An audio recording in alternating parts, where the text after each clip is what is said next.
নবীজি প্রশ্ন করলেন, সাদ সালামি কান্না করার কারণ কি? কেন তোমার চোখে পানি? আল্লাহর নবীকে সাদ সালামি বললেন, ইয়া রাসূলুল্লাহ, ইসলাম গ্রহণ করেছে 8 মাস হয়ে গিয়েছে। আপনার কাছ থেকে একটি হাদিস শুনেছি, আন-নিকাহু মিন সুন্নতি ফামান রাগিবা আন সুন্নতি ফালাইসা মিন্নি। বিবাহ আমি নবীর সুন্নত, যে এই সুন্নত থেকে মুখ ফিরায় নিবে সে আমার উম্মত না। নবী হে, 8 মাস ধরে আমি ইসলাম গ্রহণ করেছি, মদিনার প্রান্তে প্রান্তে ঘুরেছি। কালো বলে, টাকা নাই বলে কেউ বিবাহ দেয় নাই।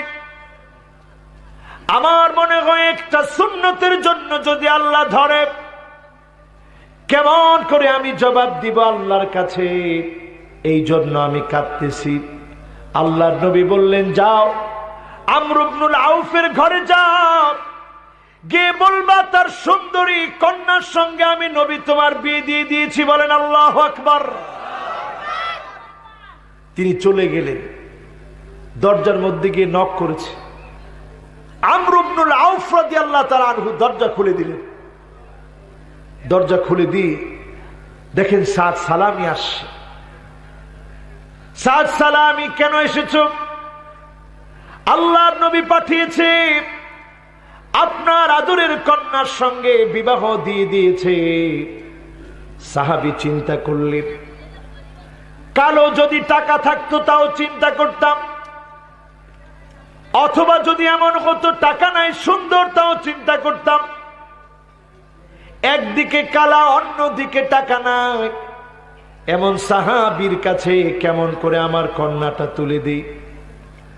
ফারাদ্দাহু রাদ্দান কবিহা, খারাপ ব্যবহার করে পাঠায় দিলেন।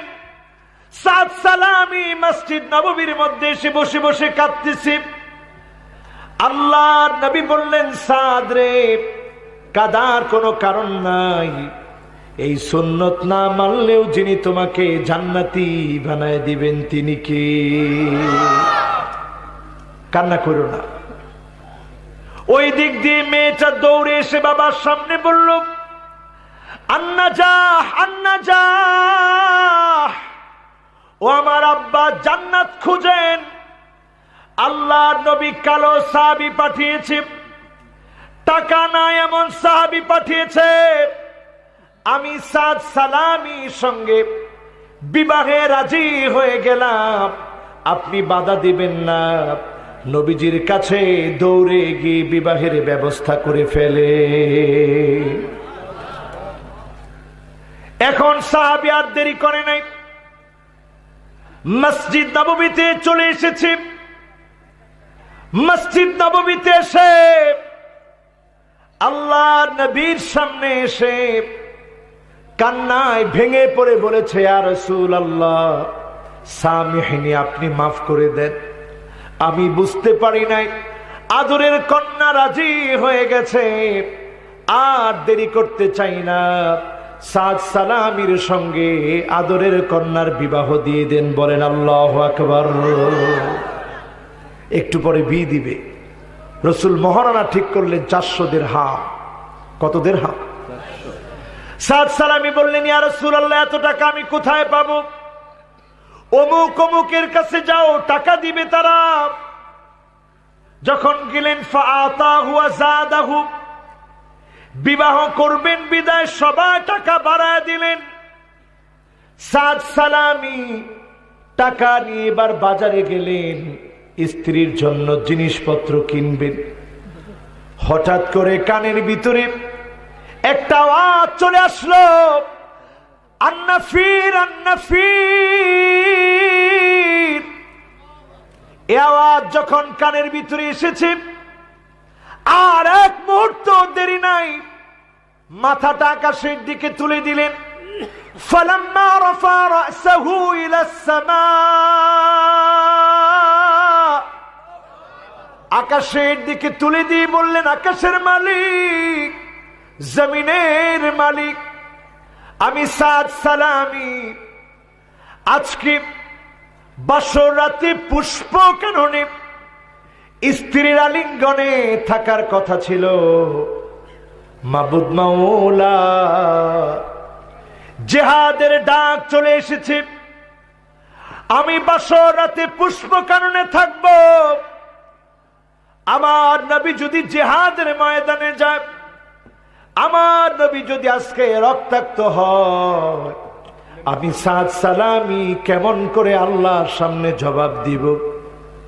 আর দেরি করলেন না, জিহাদের ময়দানে তরবারি ক্রয় করে, ঘোড়া ক্রয় করে, বল্লম ক্রয় করে তিনি চলে গেলেন। জিহাদের ময়দানে চলে গিয়ে প্রাণান্তকর লড়াই করলেন। সাহাবায়ে কেরামের মধ্য থেকে কয়জন শহীদ হয়েছে, লাশগুলাকে যখন একত্রিত করা হচ্ছে, একটা হাত দেখে রাসূল চিনে ফেললেন, বললেন এটা তো আমার সাদ সালামির লাশ। চেহারার দিকে তাকালেন, আল্লাহর নবী বললেন এটা আমার সাদ সালামির লাশ। নবীজি চোখের পানিগুলা ধরধর করে ছেড়ে দিলেন। কিছুক্ষণ পর আল্লাহর নবী মুস্কি মুস্কি হাসলেন। কিছুক্ষণ পর চোখটাকে ফিরায় নিলেন। সাহাবায়ে কেরাম আরজ করলেন, ইয়া রাসূলুল্লাহ, প্রথমে আপনি কেন কেঁদে ফেললেন, এরপরে কেন মুস্কি মুস্কি হাসলেন, এরপরে কেন আপনি চোখ ফিরে নিলেন? আল্লাহর নবী বললেন, এই জন্য আমি কাঁদলাম, একটা সুন্নত মানার জন্য সাদ এসেছিল। 8 মাস ঘুরেছে মদিনার প্রান্তে প্রান্তে বিবাহ করবে বলে, সব ব্যবস্থা হয়েছে। আজকে তার বাসর রাতের কথা। পুষ্প কাননে মহব্বতের আলিঙ্গনে থাকার কথা ছিল, কিন্তু আমার সাদ সালামি যখনই আমার মহব্বতের কথা চিন্তা করেছে, আর পুষ্প কাননে মহব্বতের আলিঙ্গনে বাসর রাতে থাকে নাই, জিহাদের ময়দানে চলে এসেছে। আমি নবীর এই কথা যখন মনে পড়েছে, আমি নবী সাদ সালামির জন্য চোখের পানি ছেড়ে দিয়ে কেঁদেছি। আর যখন আমি দেখলাম জান্নাতি হুরেরা আমার সাদকে এগিয়ে নেওয়ার জন্য, কার আগে কে নিবে, এগিয়ে নেওয়ার জন্য দৌড়ে দৌড়ে যখন আসছে, আমি এই দৃশ্য দেখে মুস্কি মুস্কি হাসলাম। দুনিয়ার সামান্য সুন্দর ছিল আমর ইবনুল আউফের কন্যা, এর চাইতে 1000 গুণ সুন্দরী জান্নাতি হুরদের সঙ্গে যিনি বিবাহের ব্যবস্থা করে দিয়েছে তিনি কে? আর তৃতীয়ত আমি চোখ ফিরিয়ে নিলাম এই জন্য, আমি যখন দেখলাম হুরের আসছে, দৌড়াতে গিয়ে কাপড় সরে যাচ্ছে, এই জন্য আমি নবী চক্ষু ফিরিয়ে নিলাম। চিন্তা করেন, একটা সুন্নতের মহব্বতে 8 মাস ঘোরার পরে জিহাদের ডাক যখন এসেছে, কেউ তাকে আটকায় রাখতে পারে না। ময়দানে চলে গিয়েছে, রক্ত দিয়েছে, জমিনের দিন বিজয়ের জন্য সংগ্রাম করেছে। তাকে যিনি সম্মানিত বানায় দিয়েছেন তিনি কে? আমার ভাইরা যারা এখানে বসেছেন, মন মরে যাচ্ছে। 3 নাম্বার কারণ বলছিলাম, নবীজির মহব্বতের কথা বলি, কিন্তু অধিকাংশ মানুষ আমরা সুন্নত মানি না। এমন লোক কম না বেশি? এরপরে আমার ভাইরা 4 নাম্বারে লক্ষ্য করি। কষ্ট হয়ে যাচ্ছে মনে হয় আপনাদের? আমরা আর আধা ঘন্টা সময় নিলে কষ্ট হবে? থাকবেন ইনশাআল্লাহ? 4 নাম্বারে আমার ভাইরা, 4 নাম্বার পয়েন্টটা হলো, ওয়া আনতুম তারিফুন আন্না শাইতান আদুকুম, এই কথা আমরা সবাই জানি। শয়তান আমাদের দুশমন। কিন্তু শয়তানের পদাঙ্কের ভিতরে মানুষ হয়ে আমরা পা দেই, ঠিক না বেঠিক? জুলুম নির্যাতন যারা করে জেনে শুনে করে না, মিথ্যাচার যারা করে জেনে শুনে করে না, নিরপরাধ মানুষকে যারা অপরাধী সাজায় জেনে শুনে করে না না জেনে করে?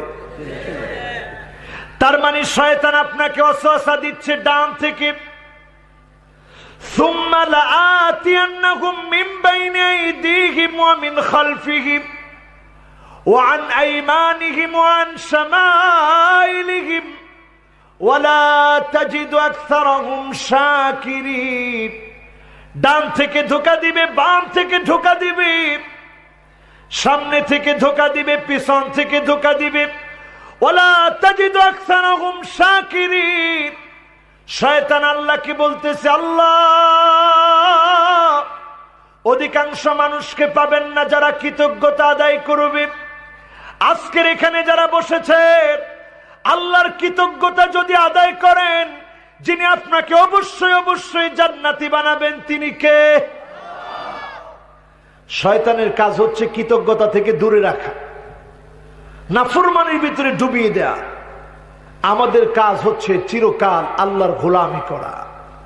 এই গোলামি যারা করব, শয়তানের পদাঙ্ক থেকে বাঁচি, আমাদেরকে যিনি জান্নাতি বানায় দিবেন তিনি কে?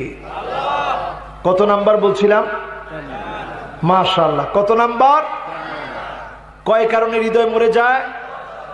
কত নাম্বারে আছি? এরপরে আসেন আমার ভাইয়েরা পঞ্চম নাম্বারে।